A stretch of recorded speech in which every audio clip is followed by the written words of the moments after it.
Good evening, everybody, and welcome to this week's edition of the Winter Meetings Podcast. I am your host, Seven. With me in just a minute will be my good buddy, former Yankees reliever Stephen Weaver, is with us today. Craig was supposed to be with us, but unfortunately, he is out dealing with a family emergency tonight. So our thoughts and prayers are definitely with him and his family. But first, I do want to start this off, as always, by giving a special thank you to our sponsor, gunslingersoap.com. There it is, Gunslinger Soap. We are sponsored by Gunslinger Soaps, handmade soaps and beard products made without all the junk to pamper your skin. You can go to their website, gunslingersoap.com, and sign up to get 15% off of your first order and always free shipping over $30. That's gunslingersoap.com. Definitely check them out. They are a very big supporter of what we do and what I do, especially. Big thank you to them. Of course, with me, though, is my special guest and friend. Love always getting to have you on, Stefan. How you feeling today, man? Good. Quick correction. I was a starter, not a reliever. Oh, okay. My bad. That's I stand corrected. My bad. Right. I'm sorry. Reliever or starting pitcher for the Yankees, which is something that most people only dream of get to doing. I don't know why anybody would dream of pitching for the Yankees, but hey, well, everybody's got weird dreams. It was kind of forced upon me. That definitely sounds like the Yankees. So as we started up tonight, when we talked last Sunday, we still hadn't quite wrapped up the trade deadline. There were still some big moves to be made across the league.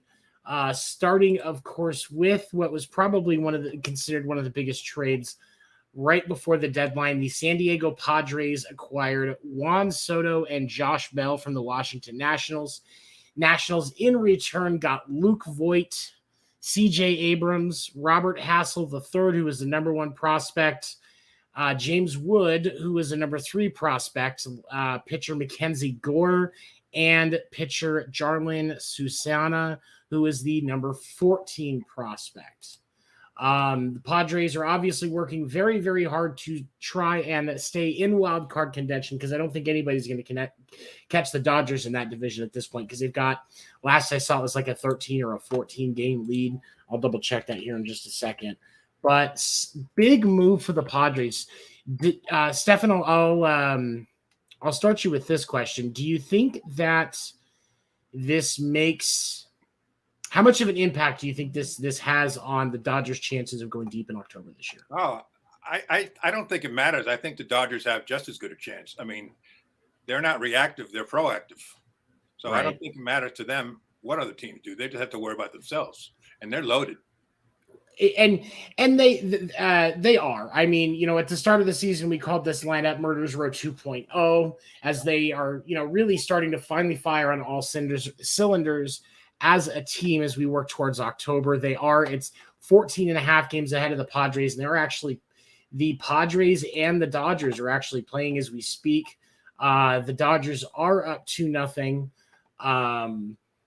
And the Giants, I hate to say it, because I know Craig's going to hate this, they've fallen 22 games back. And that went fast. I guess that's what happened when you go 0-8 against the Dodgers. I think the hit against the 0-8 against the Dodgers is a big reason for that, but the Giants just haven't performed well this year as a whole. We had some optimism for them this year. They had the best record in baseball last year, and 107 wins. And now you look at the Giants, and including, I'm pretty sure, they played today. They beat the A's 6-4. Including today's game, they're still 2 back from 500 at 53 and 55. Yeah, they might even get 90 wins. I think last year was kind of a fluke. For the Giants, you think last year was a fluke for them? I do. Why do you say that? Well, I mean, everything fit into place. Gausman had a career year, and they traded him. He's gone. A couple guys had career years, but they're not this year. And that's what it takes to win that many games. Is a lot of guys on your team have to have career years, but career years only happen once a career. That's why it's called a career year. And they're not having those years again. I mean, and a lot of the Giants' struggles, I feel like when you look at when you look at their team and what they've been able to do, I mean, you're 21 and a half games back out of your division. When you look at how they're doing statistically, their best batting average is Thairo Estrada, and he's their shortstop, and he's got a 262. And they didn't make any moves, did they? Nothing of consequence. As I looked through the deals, I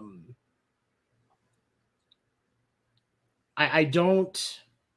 I mean, even the Phillies made a bigger splash in the trade in the trade market than the Giants did, because the Phillies got Noah Syndergaard from the Angels, Thor for Mickey Moniak, and outfielder as well, Jadiel Sanchez. Or Jadiel Sanchez. I'm probably saying that name wrong. I apologize. Sorry if you guys hearing my dog in the background, she dreams loudly. Bella, it's okay. Stop being weird. People are gonna get scared. Okay. Was that your wife? No, it was my dog.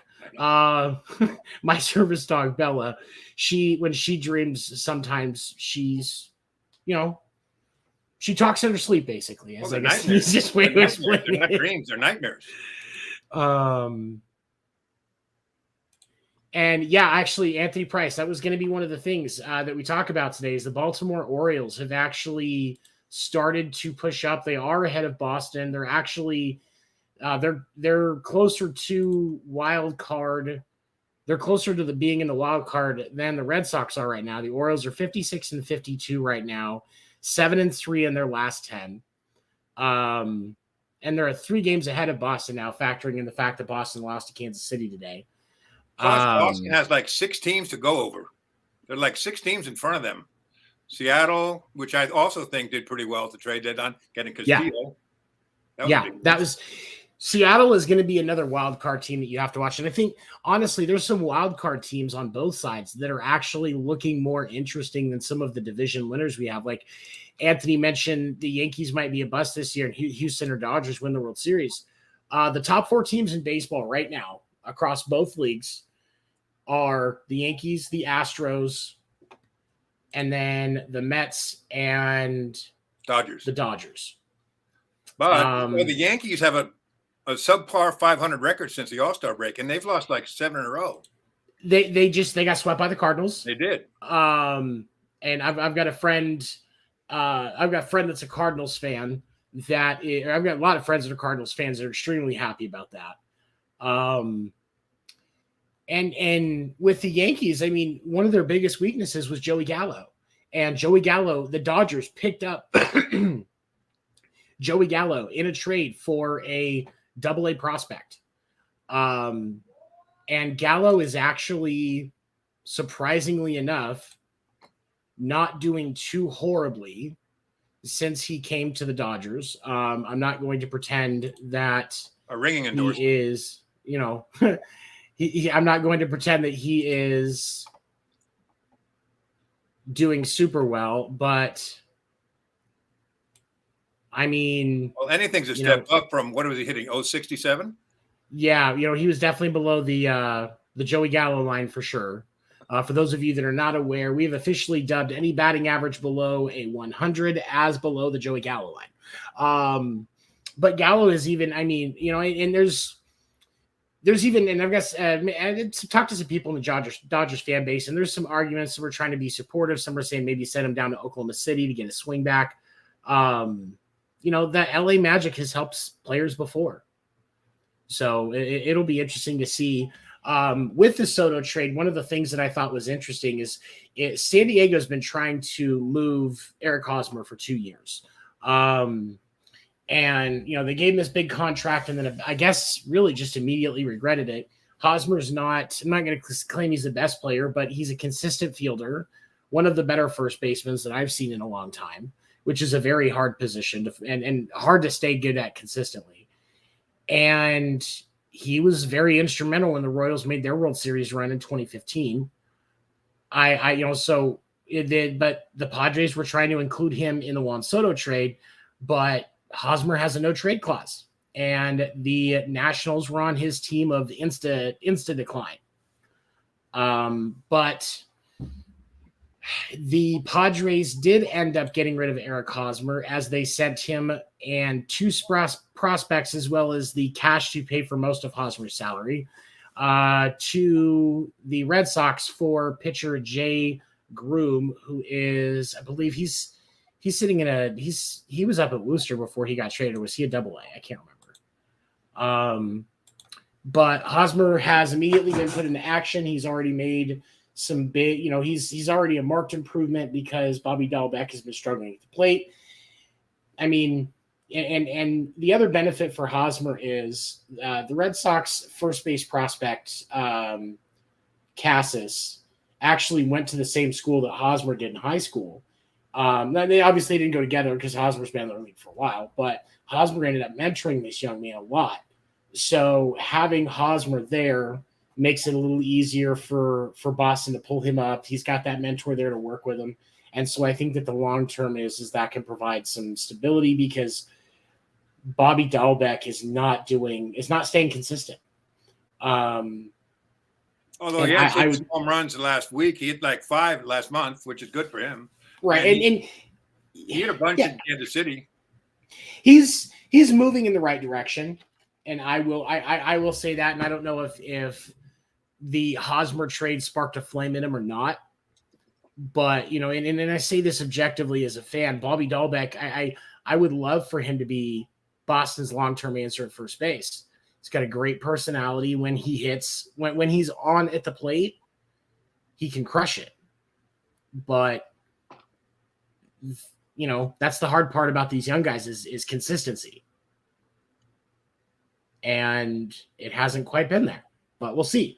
I would expect, depending on how things go, I'm going to say crazy prediction here. Bobby Dahlbeck gets traded in the offseason, depending on Cassis's that sounds funny. Cassis's development. I don't know that they keep Bobby Dahlbeck, because if you can just call Cassis up on the cheap, let him sit behind Hosmer for a couple of years and fill in on Hosmer's days off, why not? You get more direct work with your big name players. Bloom is trying to manage things in a more Tampa Bayan type way as far as playing money ball, seeing what he can do to save money in certain spots. I feel like it feels like something that Bloom might do, just depending on the options that are available, because somebody will want Bobby Dahlbeck. And so I guess it's just going to be a matter what they can get back for him. Because I don't know that you can get a solid prospect for him, but you could probably get something. Well, I think he will hit 30 home runs one day. Yeah, and that's the thing. And that's the thing with Bobby Dahlbeck is if somebody gets him going and he stays going, you can get 30 and 20 out of him. Plus, he plays third also. Yeah. Use him as a, infield utility. Those are becoming more of a value to teams now than before, especially because, with injuries and stuff like that, having a player that has the versatility of where they can play is huge. So I think that's a big, there's a lot of potential in there for that one. And let me see here, but I thought it was interesting because with the whole Hosmer kicking things back, I know we were talking in our group chat about that as everything was going down, and I was watching Twitter, and I could already see Padres fans losing their mind because they thought with Hosmer saying no, that it might unwind the entire deal. And I think the Padres, the Padres might, they were wondering the Padres might have back out, but I think they expected it. They were like, they tried to see if he would agree to it, but Hosmer doesn't want to go to Washington. And so they went a different direction without even hesitating, and the deal was still done. Aaron Judge might be gone next year. Giants might throw more money than New York. I think you might be right. I know that Craig would love to read that comment and be very, very happy about it. because I'm sure that he would love to see the Giants have that boost. I read in an their article lineup. yesterday where it says Judge is New York's dream right now, but future nightmare if he goes to the Mets. And that's the thing is there's a lot of possibilities with this. And, when he made those comments about being willing to take less if it meant getting Soto, that told me that what price he was looking for from New York depended on the way that the roster was going to look. Because ultimately he wants to win championships. And so I think that money is going to play a role in where he signs. But I think ultimately what's going to matter most is if he thinks it's a World Series caliber team. But that's why teams like the Dodgers, the Giants, the Mets, hell, maybe even Boston, will all be in consideration for the simple fact that he wants to win a World Series.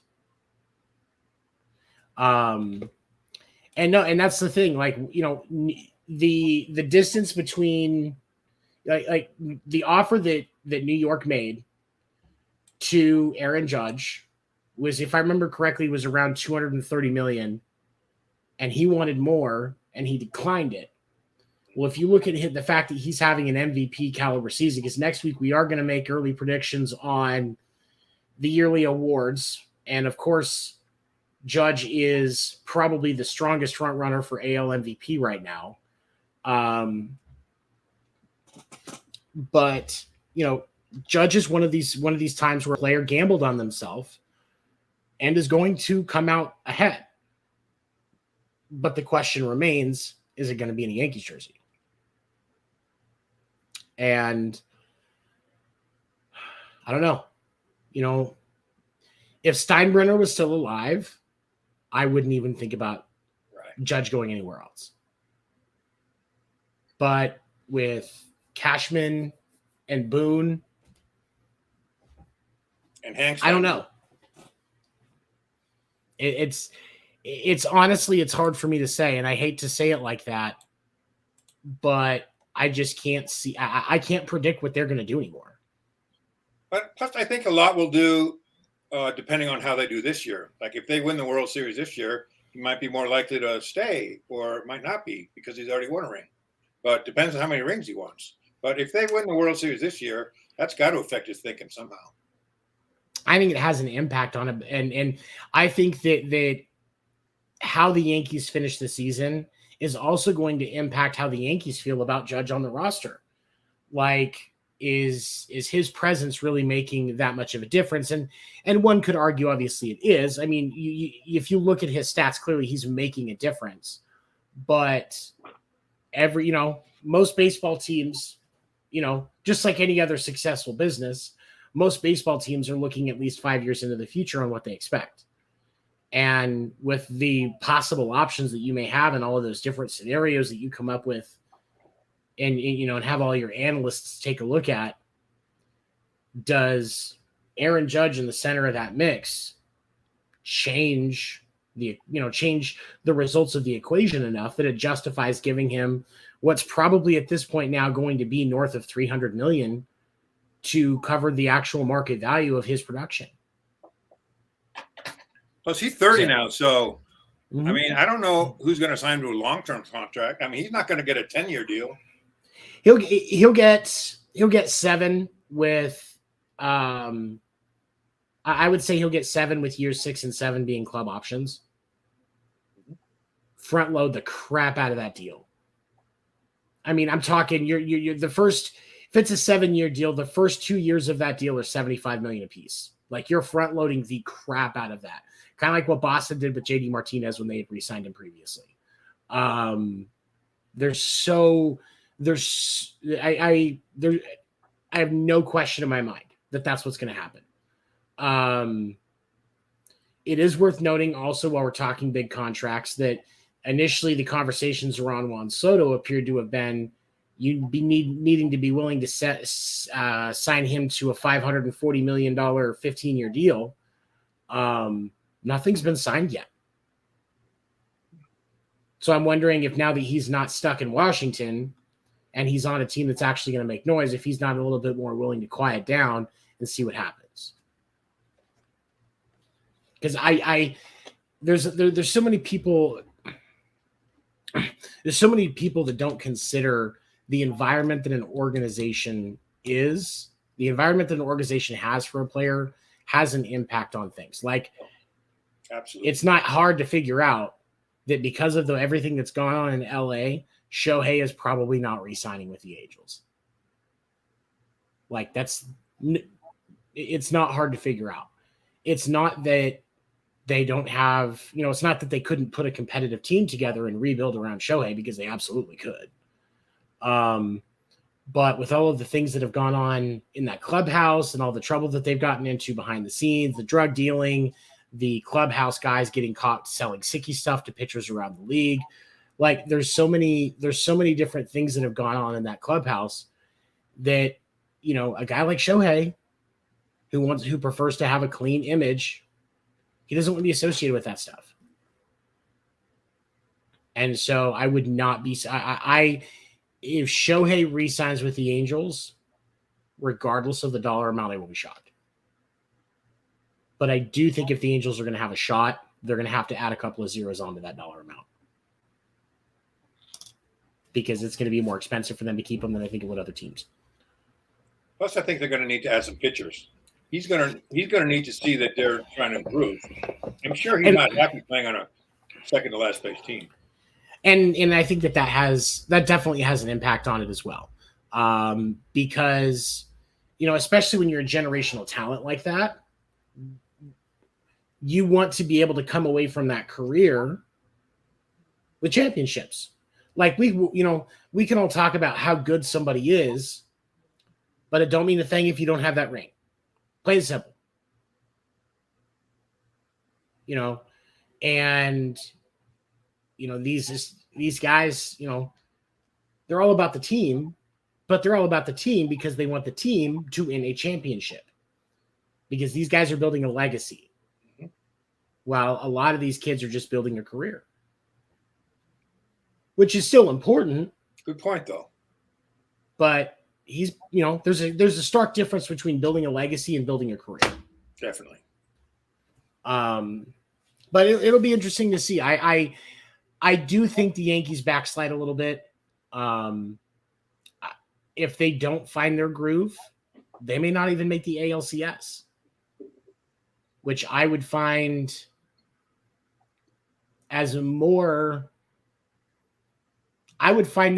motivation for Cashman and Boone to be gone before the start of next season. Yeah, because I think Houston matches up pretty well with them. Houston is going to be the Yankees' kryptonite. The Astros are making a move, and I think that them shoring up some of the bottom end of their lineup. The trade for Christian Vasquez was about his bat, plain and simple. For those of you that don't know, the Houston Astros picked up Christian Vasquez on Monday in a trade with the Boston Red Sox. Also, at the same time, the Boston Red Sox did pick up Reese McGuire from the Chicago White Sox in exchange for Jake Diekman. Pitcher Jake Diekman. Great pitcher, by the way. Chicago's going to love him.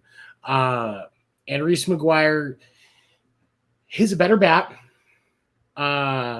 than Plawecki, Boston's other catcher, but I like Plawecki behind the plate better. I wish they could just combine into one person. Reese McGuire, for those of you that don't know, a couple of years ago was also the MLB player that was caught pleasuring himself in a parking lot in Florida. So he'll fit right in Boston. But I don't think Plawecki throws well enough. The Royals ran him blind. And watching this series with the Royals has honestly been more of an eye opener for me on why I'm okay with McGuire being the starting catcher right off. Because Plawecki is not as good as he used to be. I think he has definitely tapered off. You can use him for his bat every once in a while and get some results. And I think there's a lot of love for Plawecki in the clubhouse because the home run cart that Boston does, Kevin Plawecki started that. And he's kind of one of the overseers of the home run cart, really, if I from stuff that I've seen online. And that's an important piece of a dynamic for any locker room in any sport is a guy like that. But ultimately, I think Rhys is the better choice. And when you look at Houston, Maldonado was not doing very well. He was hitting sub 225. But Christian Vasquez is hitting 286. And we've discussed multiple times how we think Christian Vasquez is one of the most underrated catchers in baseball.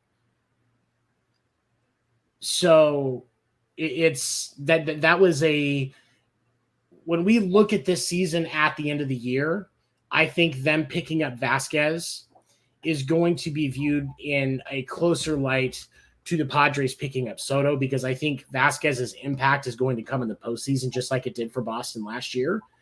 And I think that it's going to be huge.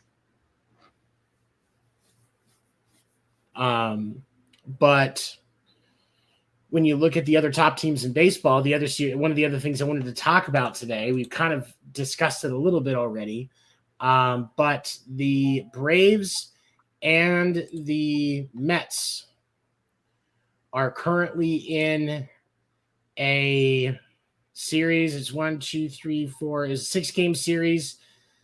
The Mets won 5 of 6 against the Braves in that series. And the Braves are the ones that are second in that division. Yeah, that went from half a game out to 5.5 quickly. It did. And as I've talked about friends that are Braves fans and friends that are Mets fans about the series, I said multiple times, this is a crucial series for both teams. And because of the fact that the Braves only got 1 out of the 6, the Braves are a wild card team. That I'm going to say now, I don't think the Braves take the lead in the division at all. I think the Mets take it. I agree. And we're looking at a team. We've talked about this multiple times. You have got Scherzer and DeGrom back. DeGrom's officially back, and he looks great. He just set a record today. Mm-hmm. He struck out 7 of the first 10 guys, and he passed Yu Darvish as most strikeouts in the first 200 innings of his career. Yep. And we talked at the beginning of the season about how deadly that pitching rotation is once they're all healthy. And you're telling me that the time where they're all getting healthy is when baseball starts to matter? And throw in Chris Bassett. He's a pretty good pitcher too. Absolutely. Chris Bassett, I was actually looking at his numbers the other day. I want to pull this back up because I was pleasantly impressed with his numbers, because he's got the lowest ERA for all of their starters at a 3.61. He's also got the most strikeouts at 121. That's killer. I mean, and you look at his record, 8-7 on the year, and I like that there is a deviation in the win-loss record of a pitcher is not looked at nearly the same as it used to be. I think it should be that way. I don't think wins are that important. Plus, I mean, there's too many factors. The defense behind you, the team you're playing. I mean, there's way too many factors. I mean, look at DeGrom a couple of years ago. He went, 8-9, and he won the Cy Young? Because of how actually good he was. Right. The starting pitcher for the Royals today, for who the Red Sox faced, Brad Keller, he was 5-12, most losses of any starting pitcher in the league going into the game today. But when you look at his stats, like he's not a bad pitcher. And then you look at his run support, his teams are only scoring, and we're only scoring an average of 2.6 runs a game when he pitched. You're not going to get wins like that. You can only do so much. Scored more than that today. Yeah. Scored 13 today. Fucking kicked the crap out of the Red Sox. It was ridiculous. 13-2, I believe. At least 13-5 was the final score. Yeah, they took 3 out of 4 from the Red Sox, which is weird because the Red Sox just came off of taking 2 out of 3 from Houston. Then you go to Kansas City and lose 3 out of 4. What's with that? I don't know, man. Kansas City is an anomaly for me, and I even say that because like I spent almost half my life living in the Kansas City area. That's why I'm a Chiefs fan. You get around there, and that just the fandom for the Kansas City Chiefs just kind of infects you once you're there for a while. I used to joke it was kind of like an STD. But it's when you look at the Royals, like, and I've watched a lot of Royals baseball. Kauffman Stadium is a great stadium to watch a game at. If you go to Kansas City, it's honestly one of my favorite ballparks to see a game at that I've been to. But when you look at, and they've got a lot of young talent on that roster, and so it's really hard to predict what's going to happen. I had some high hopes for Kansas City this year. Bobby Witt Jr., who's probably going to be my pick for Rookie of the Year, is on that team. And just like they were talking about today on the Royals broadcast, when I was watching the Royals Red Sox game, to truly understand how good Bobby Witt is at this young of an age, because he's only 22, if I remember correctly, 21, 22, somewhere in there. Watch him play. He's a great young talent. He's very fast. Guy at one point. He's got 22 stolen bases already. So he's 30 at one point in his career. He is. There was a stolen base attempt earlier, it was the first or second inning, that I think if it had been Plawecki behind the plate, he would have made it. Reese McGuire just has a much better arm in that respect. And so Reese got him out, but he's quick and his instincts are sharp. Plus, he's got a cannon. He does. He throws really well. It's like there's that player for the Mariners that it looks like he's throwing a pitch, and he's a shortstop when he fires that ball. J.P. Crawford. Crawford. There are some similarities there between those two, and I think that Crawford is more athletic, and I think he does have a stronger arm, but Bobby Witt Jr. of the Royals is a fantastic talent. I'm really glad that they didn't get rid of him, because they probably could have gotten a decent haul for him at the deadline. Well, they think he's a 5-tool player. He is. Absolutely. And again, if you sit and watch Bobby Witt play, you'll see where all of the praise for his performance comes from, because he's definitely one of those young talents where the eye test is crucial, which I think that you need that on any young player. But when you watch Bobby Witt play, you watch a young man that is going to be one of the great young talents in baseball. That is one of the great young talents in baseball, is going to be one of the more popular, high-performing players once he fully gets going. I'm surprised he's not on the Blue Jays, as many legacy players as they have. And it's always you never know. After season trade, maybe the Blue Jays will be like, you know what, we're getting bored with Vlad Jr. Let's send him down. You send us Bobby Witt and half your farm system. You never know. I don't know. It'll be interesting to see, but I like the upside. The Red Sox would be selling Babe Ruth. You see, here's the thing. I think the only way to truly bring rest to Babe Ruth's spirit and because I'm a believer that the curse of the Bambino hasn't gone away. It's just weaker than it used to be. But what we really need is Boston needs to sign Shohei and overpay him. I don't give a fuck. Just overpay him. They need to sign Xander and Devers. Sign Xander, sign Devers. Pay him, pay Shohei, and then don't trade Shohei. You just let him finish his career in Boston. And the curse of the Bambino will be completely destroyed at that point. That's what they have to do. This is my theory. I think Bloom is going to catch a lot of heat, because before the season he said what his goal is to make them competitive every year. He's tired of this, World Series last place, World Series last place. Now all of a sudden they're in last place. It's because Bloom is trying to play Moneyball. Great baseball movie if you haven't watched it. But Bloom is trying to play Moneyball, and but deviate a little bit from it as far as just picking and choosing who's getting paid. But yeah, Moneyball never worked for Oakland, though. I mean, they were competitive, but they never won anything.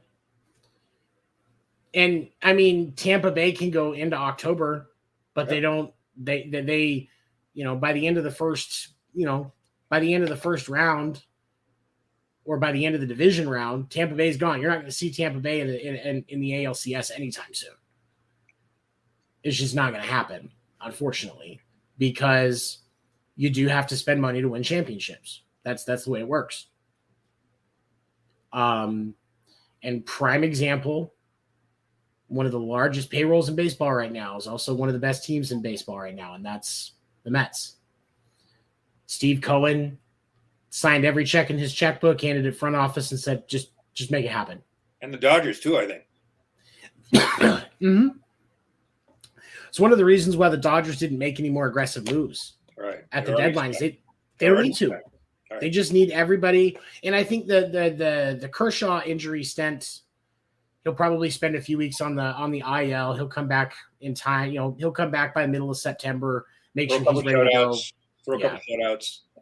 And then they'll go into October hot. Yep. And, I'm not surprised that his back is hurting, as much as he carries that team when he's on the mound. But I think that when we look at these top four teams in baseball, you've got, like I said, the Dodgers, the Mets, the Yankees, and the Stros. I think we could see a Mets-Astros World Series this year. Mm-hmm. What's up, Will? That's Will Morgan. He hosts the Sports Report with me on Monday nights. He also, when I do live episodes of my podcast, First Generation Dad, he's with us. And he is a great dude. Hey, Will. Always welcome to join us on the show. But yeah, it's the Mets are moving themselves into position. And I think, it's very possible, as far as the National League side is concerned, that we see a Mets Dodgers NLCS. Now, for the ALCS, it's a little harder to predict because of the struggles that the Yankees are having. In fact, they don't match up well with Houston. And the fact they don't match up well with Houston. When we look at the American League wild cards, as far as if the playoffs ended today, your three American wild card teams would be the Jays, the Toronto Blue Jays, Tampa Bay Rays, and the Seattle Mariners. And I'm honestly, right now, I'm leaning towards Seattle. Mm-hmm. I could very well see a Seattle Astros ALCS. They have a great fan base too in Seattle. Yeah. Oh, yeah. And that's the thing is the Mariners, and I think the Ken Griffey days really helped it, but they're consistently performing team as far as like attendance and merch and stuff like that. I mean, that's an amazing stadium. It's, it's their market isn't as big as some other teams, but it won't be bad for ratings for the ALCS to be the Stros and the Mariners. No. Mariners will probably get a boost to fans because of all the people that are still salty about the Astros. So like, I don't think it's a bad thing. It'll be interesting to see what happens. See what happens. Will said being there for from Mariners from Seattle, yes they do. It doesn't surprise me. I would like to watch a game in that park. That is a park that I haven't been to that I would like to see a game. And I've heard it's a pretty good park to watch a game. Yeah, I go up there to see the Red Sox when they play. It's a beautiful place. Plus, I told you though, they're hungry to win. Mm-hmm. They have that one little pennant of that one division title hanging up. They're so proud of that. It's and when we look at, and we're going to talk about the Padres roster too, because I think it bears just kind of putting into perspective. But when we look at the Mariners lineup, just a second here. I'm trying to get it in front of me. I thought I had it ready and I didn't. There we go. Wait, that's not what I wanted. Plus, I mean, isn't Haniger, is he going to be back this year? He's a good hitter. He is a good hitter. I don't know. I haven't heard anything saying that he will be. But when we look at the Mariners lineup, you got Adam Frazier leading off, Ty France, who we talked about, and Ty France is hitting 306 right now. And I think that's a pretty remarkable. Especially anybody hitting 300 is a lot. Like if you're hitting 306, you're doing something right, especially over a sustained amount of time, like France is. Mike Haniger, Eugenio Suarez, Jesse Winkler, who is a fantastic left fielder, and then of course Cal Riley and J.P. Crawford. And then Sean Haggerty and Jared Kelenic. Or Sam Haggerty, sorry, and Jared Kelenic. Their second baseman went to the All-Star game, right? Yeah, it was Frazier. Right. And Ty France did end up getting that nod, which I think is fantastic. He did end up getting to go. I think he should have gotten the fan vote because Ty France is quietly one of the best hitters in baseball right now. I could see him. When we talk about Silver Sluggers next week, his name, I would not be surprised if his name is in the discussion because he's quietly doing very well. And it's not as noticed because it's the Mariners, but he is doing well. When you look at, but the Mariners are not the flashiest roster, but they are getting results. I mean, 59 and 51. Yes, they're only 8 games above 500, but we're 110 games into their season. Plus, didn't they win like 17 in a row before the All-Star break? I think the All-Star break actually slowed their momentum down a little. I think it did too. I think, and there are probably going to be some Mariners fans that would agree with you on that, and I don't hate it. I don't hate that take, but we'll see what happens. I think they're still a great team. And then, I mentioned the other thing before we dive into, because you said you wanted to talk about why you think Nate Eovaldi's home run numbers are so high. And I'm interested to hear your take on this. But I do want to talk about the Padres lineup because it is ridiculous, to say the least, because you've got Jackson Profar, Juan Soto, Manny Machado, Josh Bell, Blake Drury, Cronenworth, Myers, Grisham, Kim, and Nola. You've got pitchers like Yu Darvish in your rotation. Like, they're losing 4-0 to the Dodgers right now, by the way. They are, yeah.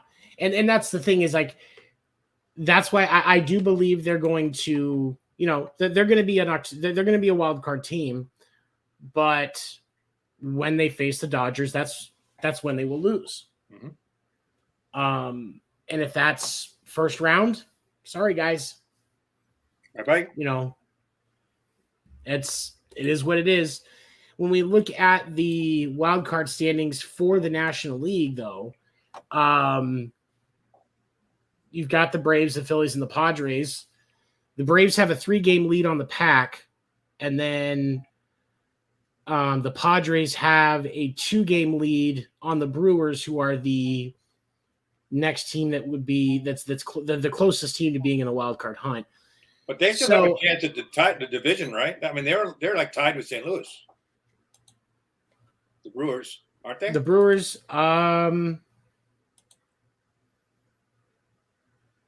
they're 2 games. I mean, they're 2 games back. I think that's the one division that could still be up in the air. The Central in both the National and the American League, because the Twins only have a 1-game lead on the Guardians and a 2-game lead on the White Sox. But now I'm not a Tony La Russa fan. So I certainly don't expect the White Sox to make that much noise, but at the same time, they're within reach. Plus, they have some really good pitchers. That's the guy Sessa and Kopech. I mean, those guys throw hard. They both throw like 100 miles an hour. Yeah, and there's a lot of heat in that pitching rotation, and I think that bears. Plus, you got to give Cessa some props for that mustache. It's almost as good as Matt Carpenter's. Yep. And I really wish, because like you see like some of those things come across where like something funny will have its own Twitter. Like Matt Carpenter's mustache needs its own Twitter. Yeah. I really believe that if somebody did that it would be pure gold, just pure gold. But okay, all right. So next thing here, you wanted to talk about Nate Eovaldi's home run numbers. Let me get stats in front of me real quick. So go ahead and kind of take the lead on that. What have you noticed about the fact that he's given up a lot of home runs? Well, they mentioned the other day he gave up 7 2 years ago and 11 last year, and he's got 19 already this year given up. But I remember because they said his velocity was way down. 20. Not way down, but down, from 95 to 92. But right. Speaking from experience, as a pitcher, you have a mindset that you throw 100 if you threw 100. And you keep trying to throw 100. And the fact is, the more you try and throw hard, the less hard you're going to throw. And that affects your control. So I think that has something to do with it. I think it does. It genuinely does. And it's like, what was that Greg Maddux used to say? Whenever I'm having a hard time, I don't try to throw harder. I try to locate better. Right. Except against Tony Gwynn. I love Greg Maddux. He's amazing. And of course, Tony Gwynn, who doesn't, if you've never watched any video of Tony Gwynn at the plate, go to YouTube and just go down the rabbit hole of watching Tony Gwynn videos, because he was such a remarkable hitter. And Greg Maddux, by the way, again, with his pitching, amazing pitcher. So, but you think that a lot of it is going to be, from the pitcher perspective, you think that. I think Eovaldi still thinks he throws 97, but he doesn't. So he's trying to throw 97, but he can't. So he's trying to hump up, and that doesn't work. It doesn't. I mean, and there is a big mental piece, especially at that level, when it comes to the pitching side of it, because there's so much precision that's required to be able to throw that hard and that accurately and get results, because which is strange. He still doesn't walk people. He doesn't. When he pitched yesterday against the Royals, he threw for 6 innings. He did give up 7 hits. And he did give up 7 hits, 4 runs. But he did have 7. It was so hot. I mean, I'm surprised. I'm impressed that he made it that far. I mean, he had to have a lot of strength. He threw 99 pitches yesterday. Yeah, I know. Because I think that's what happened to Whitlock. Whitlock went into his 3rd inning, and all of a sudden that heat started wilting him. I think it did, because when they pulled him, he threw 27 pitches. Oh, they didn't pull him, no, because he gave up the game-winning home run yesterday. But Eovaldi gave up 2 home runs yesterday. And so he's given up 20 on the year.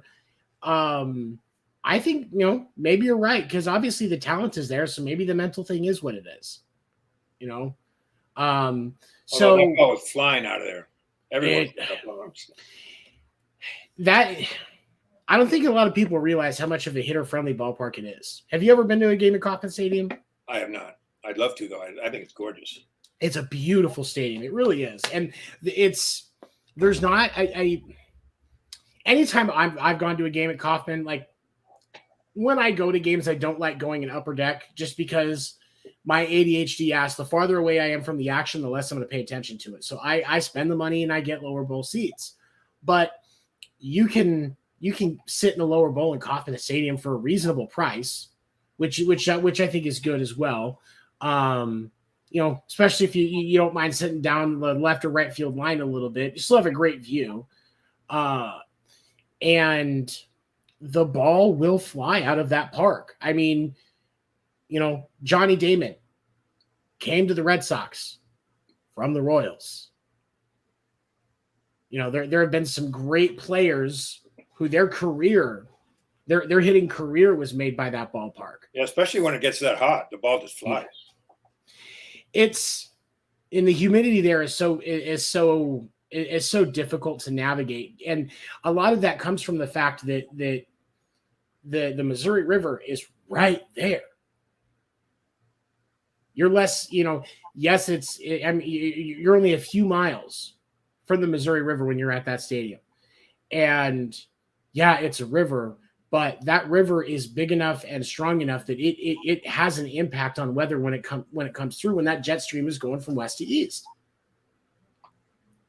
And it can be brutal. I've gone to a few games in the heat out there, and that first couple of games of Kansas City Chiefs season, when football starts up and the heat hasn't died down yet, you go out to tailgate, because you go to a Chiefs game at Arrowhead, you have to tailgate. That's part of the experience. Like you have to tailgate. Just imagine when they had AstroTurf. I mean, like 15 degrees. I've heard of outfielders standing in 100-degree weather on AstroTurf, burning the bottom of their shoes. Yeah, it literally burns through it. It's and what's so weird is AstroTurf is so popular down here in Arizona. A lot of people are, instead of getting grass in their yards, that's because you don't have to water. They're pulling up the grass, and they're getting AstroTurf because you don't have to water it. Right. I understand water conservation in the desert is important. I respect that wholeheartedly. But I don't have grass just to look at. And AstroTurf looks bad anyway in a yard. Like it just looks fake. Plus, you can't cut those nice little logos in the grass, in the AstroTurf. Exactly. Like, you can't cut logos. You don't, for us guys, when we see those lines with the perfect striping, those beautiful lines right down, like, that gives us a sense of fulfillment. Yes. Whether we did the mowing or not, just seeing it, like, it just gives us energy. It's part of the dad's life source, if you will, to see a beautifully manicured lawn. And to see that get ripped away from us with this fake ass grass is ridiculous. But also, like, and there are some benefits to turf, because, like, you can be faster running on turf. So, like, those fielders, they can cover more ground. But at the same time, there is no give. So when you land on it, it hurts. Plus, I mean, the ball can shoot through a lot quicker. And you got to be careful as an outfielder of those little fly balls that fall in front of you and they bounce over your head. Yeah, because it's a much harder surface. That's embarrassing. It is. And that's I'm not a fan of AstroTurf on sports fields. Or, like, okay, arena football, indoor arena football with the AstroTurf. I used to have season tickets. I will watch that, but that's different. It's designed for that. It's the 50-yard indoor war. It was designed on AstroTurf. They use special cleats. It's the game is different. So that I'm okay with. But, like, just like football, like, there's a lot of conversations that Odell Beckham Jr., when he tore his MCL,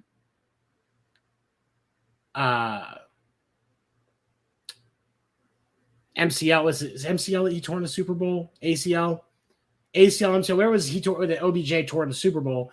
They said that the turf had an impact on it. I bet.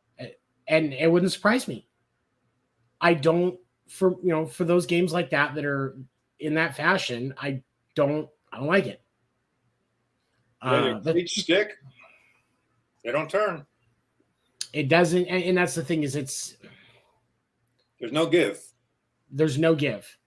And you can change your momentum and a lot safer with standard ground, because the ground can absorb that energy. AstroTurf can't absorb a damn thing. It's basically tile with fur on it. I mean, they said when they had AstroTurf at the old Veteran Stadium, they said it was like cement. Mm-hmm. It is. I've because, like, up where I lived at in the Northwest, or in the Midwest, up north of Kansas City, there were some schools that were changing their actual high school football field to AstroTurf. And it's improved. They've improved it some. It's not quite as hard, but still hard. When you're putting it outside on natural ground, it's a little better. It does have a little bit more give because you still got the actual ground beneath it. But you really have to pack that ground down before you put the AstroTurf down because you're trying to make sure the turf isn't going to move and the ground isn't going to dip in and cave and all of that. You start to see these dips and all of that stuff, which I get the reasoning behind it, but it overheats very easy, can burn your feet. Like one of the dog parks we have in my apartment complex, or both of them, they put AstroTurf down. During the day, during the summer, I can't take them to those dog parks to get exercise. I have to walk them around the complex and keep them in the grass so they don't burn their feet.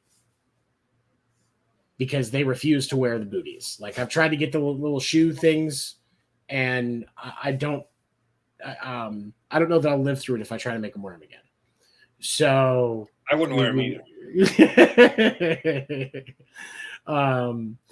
But so we made adjustments as to our routine, but that stuff has so little give, and it is a safety issue. But okay, well, Craig was going to talk about the Honus Wagner card tonight, but it looks like, but unfortunately, because of the fact that he's taking care of his dad, we are not going to get that information next week. So we will table that part for next week. Definitely make sure you check us out next week because we will be making early predictions for all of the awards, AL and NL MVP, Rookie of the Year for both sides. We'll talk Cy Youngs, Gold Gloves, Silver Sluggers, all of that and more next week. And Craig should be with us. I'm even thinking about trying to talk to Dan and Will both to join us next week. So maybe we can just have a full show and really talk about these options. Before we wrap up tonight, is there anything else that you can think of that you want to talk about today, buddy? Well, I know we discussed a little about that game where the Angels hit 7 solo home runs and lost 8-7. Oh yeah. Okay. Thank you for reminding me. Done that. So for those of you that are not aware, earlier this week, and I'm pulling it up, I believe it was Tuesday. No, it wasn't. It was against, let's say, hold on. Against the A's. It was against the A's. I know that part is correct. Let's see. Shohei at 2. Sunday. Wait, where did that? Hold on. My entire thing here just went crazy. Okay, so Tuesday was the end of the deadline.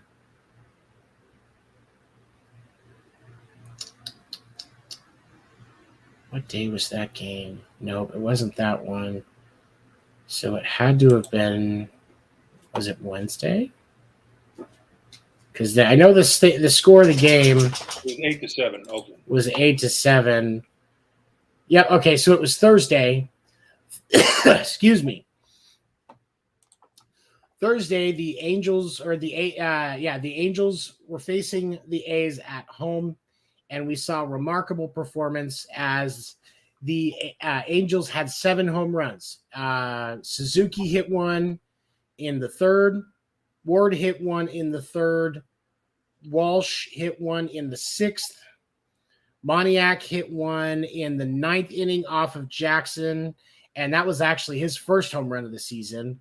Ohtani had 2, one in the 1st inning and one in the 7th inning. And then Adele had one in the 4th inning. Yet the Angels still lost 8-7. The Angels are now 44-61 on the season. There's not really a way that they can recover from their results. But for next year, what are some of the changes you think that they need to make to not be such a, to not perform the way that they did this year with such disappointing results? Well, like you said, I think it would be a good idea if they traded Ohtani, got a whole bunch of prospects, some pitching. I think that's what they need to do. They need to load up on prospects. They're not cutting it right now, and they haven't cut it since 2002. Right. Well, and their front office is adamantly saying that they're not going to rebuild, but you don't have a choice at this point. Fan base can't be happy with that. And as much as there was a lot of positive outlook on the Angels before the start of the season. You've got two generational talents on that roster in Mike Trout and Shohei Ohtani. You should not be bottom of the barrel, second to last in your division, with that kind of talent on your roster. Consistently, like 10 years in a row.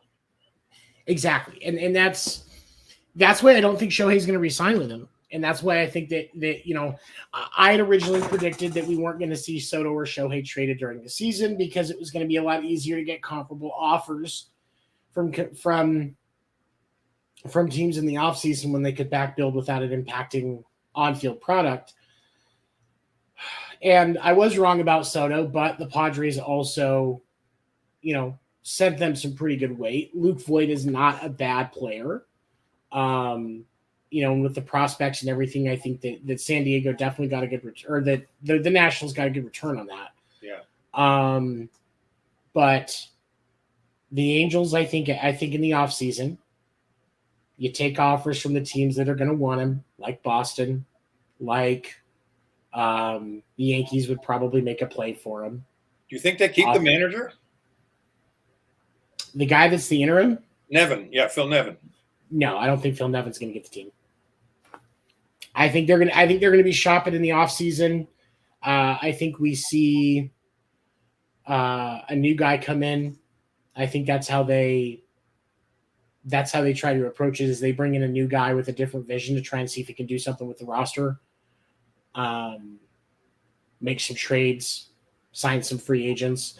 I think that we're going to see a lot more of an active free agency this year than we saw last year, simply because that lockout really hampered a lot of teams' activities from November to the middle of March, when they normally have plenty of time to work out deals, work out free agents, and sign them to deals. So I think that I think that this offseason is going to be a lot more interesting in terms of trades and moves, because what was the biggest trade for the offseason this last year because of the lockout? Hunter Renfroe going to the Brewers? Probably. I mean, which obviously Boston regrets, because JBJ did not work out, and he has now been DFA'd. But I don't think that was a bad deal, and I agree. I think that was a career year for Renfroe, and he's showing it this year. He's not having a good year. He's got like 15 home runs or something. He had like 30 last year. Although he did lead the league in outfield assists, so he can play some outfield. But yeah, I think they kind of regret that a little. I would say, when you look at Renfroe this year, he's hitting 246, 19 home runs. OPS is .806. He's good outfielder. I think his outfield play is one of the more notable things of his performance. But he's only he is 30, but 246 out of Renfroe is a lot better than the 212 Mendoza. Mendoza line performance from JBJ. And that's why, and I think that's why they grabbed Pham, which I thought that was a great pickup. I love Tommy Pham. I'm glad he gets out of the Reds and maybe he gets a chance to compete for a title. But they would have been better off with Renfroe than JBJ. And I think if you have Renfroe instead of JBJ, I think that's a couple more wins that Boston has. And maybe they're, closer to being a wild card team. I don't know. We'll see what happens. All right, man. It was a pleasure to speak with you. For those of you that were in chat, including Will And Anthony, thank you so much for joining us tonight. Those of you that are listening to us after the fact on Spotify and iHeartRadio, we appreciate you so much. Don't forget to check out our social media, Winter Meetings Podcast on Facebook. Please connect with us. We would love to hear from you and hear what you want, hear your input for things that you would like to hear us talk about. For myself, Stefan, of course, our buddy Craig, thank you for joining us, and we will see you next week on the Winter Meetings Baseball Podcast. Have a good night, everybody. Hold on, Seven. Can I say one more thing? Of course. One more thing. I was just curious because the Yankees traded Jeff Montgomery, who was actually pretty good, and he shut them out yesterday. He threw 5 innings of 2-hit ball, and they shut out the Yankees 1-0. Yep. I don't know why they traded Montgomery. I don't know what the end game for that is, but it's going to be interesting to see what happens. And this is the type of resurgence that the Cardinals need. Plus Montes, they got Montes. He got lit up today. Mm-hmm. When you look at the Cardinals, they are leading their division right now. But like we said earlier, it's a 2-game lead in their division, so anything can happen. But St. Louis is also 7 of their last 10. And they probably have the NL MVP on their team. Yeah. In Goldschmidt. He's having a great year. Him or Alonso, I think. They're both having great years. Yeah. And Goldschmidt, for those of you that aren't aware, Paul Goldschmidt is hitting .332 with 26 home runs and 84 RBIs, and we are only in the beginning of August. That is ridiculous. Yeah,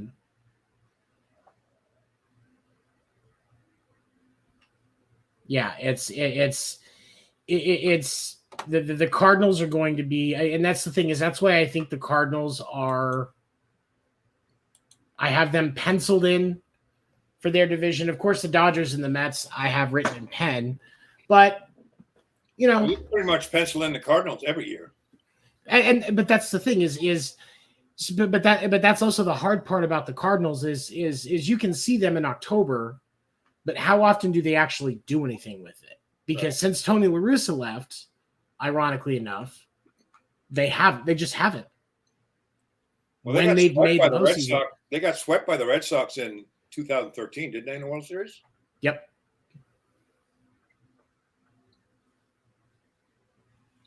And that's the thing is you make the World Series and you can't win a game.